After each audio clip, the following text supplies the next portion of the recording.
why is anode in galvanic cell considered to be negative and cathode வந்து positive? So consider இப்போ anode நம்ம வரைஞ்சுக்கிறோம், இது வந்து cathode, சரியா?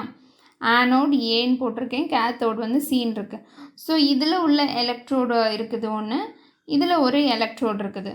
ஸோ இந்த ரெண்டு எலக்ட்ரோடுமே கனெக்ட் ஆகிருக்கும்.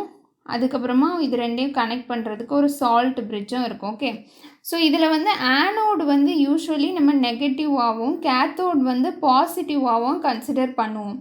அதுதான் ஏன் அப்படின்னு கேட்குறாங்க. ஓகே, ஸோ இந்த கேல்வானிக் செல்லுக்கு எக்ஸாம்பிள் நம்ம டேனியல் செல் எடுத்துக்கலாம். ஓகே, ஸோ இதில் வந்து டேனியல் செல்லில் வந்து ஜிங்க்கும் இருக்கும், காப்பரும் இருக்கும். ஓகே, ஜிங்க் வந்து ஆனோடு சைடு. ஓகே, ஜிங்க் வந்து என்ன ஆகும், எப்போவுமே ஆனோடில் என்ன ஆகும், ஆக்சிடேஷன் நடக்கும், அப்படிதானா? ஆக்சிடேஷன், கேத்தோடில் வந்து ரிடக்ஷன் நடக்கும். ஸோ இப்போ வந்து ஜிங்க் வந்து ஜிங்க் 2+ மாறும், அப்புறமா 2 எலக்ட்ரான் ரிலீஸ் ஆகும். கேத்தோட் சைடில் என்ன நடக்கும், காப்பர் இருக்கும், காப்பர் 2+ இருக்கும், அது வந்து 2 எலக்ட்ரானை கெயின் பண்ணி என்னதான் மாறிடும், காப்பராக மாறிடும். ஓகே, ஸோ இதுதான் மெயின் ரியாக்ஷன். இது ஆனோட், இது கேத்தோட். ஸோ ஆக்சுவலி இந்த இதில் வந்து எலக்ட்ரோலைட் சொல்யூஷன் இருக்கும், சரியா? இந்த எலக்ட்ரோலைட் சொல்யூஷனில் என்ன இருக்கும், இங்கே வந்து ஜிங்க் சல்ஃபேட் இருக்கும், ZnSO4 இருக்கும், இதில் வந்து காப்பர் சல்ஃபேட் சொல்யூஷன் இருக்கும். அப்புறம் இந்த மெட்டல் இருக்குல்ல, இந்த மெட்டல் இதில் என்ன மெட்டல், ஜிங்க் மெட்டல் இருக்கும், இதில் வந்து என்ன மெட்டல் இருக்கும், காப்பர் மெட்டல் இருக்கும். இப்போது எதுக்கு ஜிங்க்கை நான் ஆனோடில் எடுக்கணும், எதுக்கு காப்பரை நான் கேத்தோடில் எடுக்கணும் அப்படிங்கிறதுக்கு ஒன்று இருக்குது, சரியா? நம்ம அதுக்கு வந்து அந்த ரிடக்ஷன் பொட்டென்ஷியல் வேல்யூ நம்மளுக்கு தெரியணும். ஸோ இப்போ இந்த காப்பரோட ரிடக்ஷன் பொட்டென்ஷியல் வேல்யூ, அதாவது E ஆஃப் காப்பர் 2+ வந்து காப்பராக மாறுறதுன்னு ரிடக்ஷன், அதுக்குள்ள வேல்யூ என்னது அப்படின்னா 0.34, சரியா? அதே இது ஜிங்கோட ரிடக்ஷன் பொட்டென்ஷியல், அதாவது ஜிங்க் 2+ வந்து ஜிங்காக மாறுது அப்படின்னா அதுக்குள்ள ரிடக்ஷன் பொட்டென்ஷியல் வேல்யூ என்னது அப்படின்னா -0.76.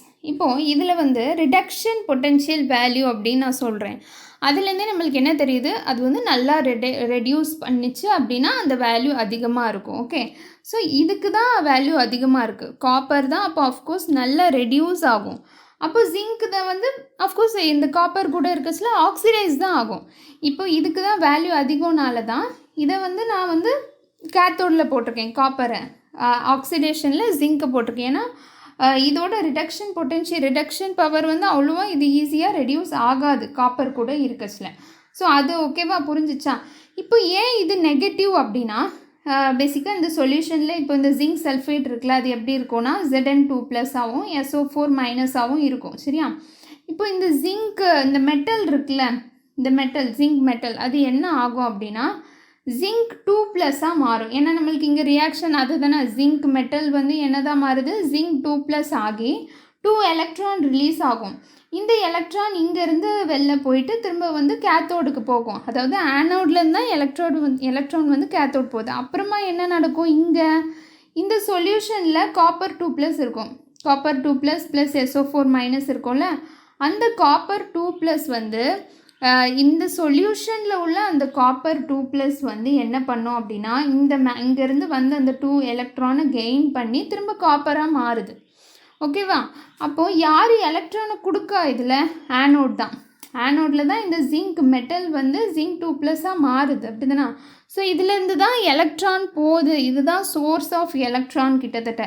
ஸோ அதனால தான் இது வந்து நெகட்டிவ் எலக்ட்ரோட் அப்படின்னு சொல்கிறாங்க. ஓகே, இது வந்து கெயின் ஆகி இந்த பாசிட்டிவ் சார்ஜ் வந்து எலக்ட்ரானை கெயின் தான் பண்ணுது, அதனால தான் இது பாசிட்டிவ். ஏன்னா பாசிட்டிவ் தான் எலக்ட்ரானை வந்து நான் கெயின் பண்ண முடியும், நெகட்டிவாக அக்செப்ட் பண்ண முடியும், அப்படி தானே?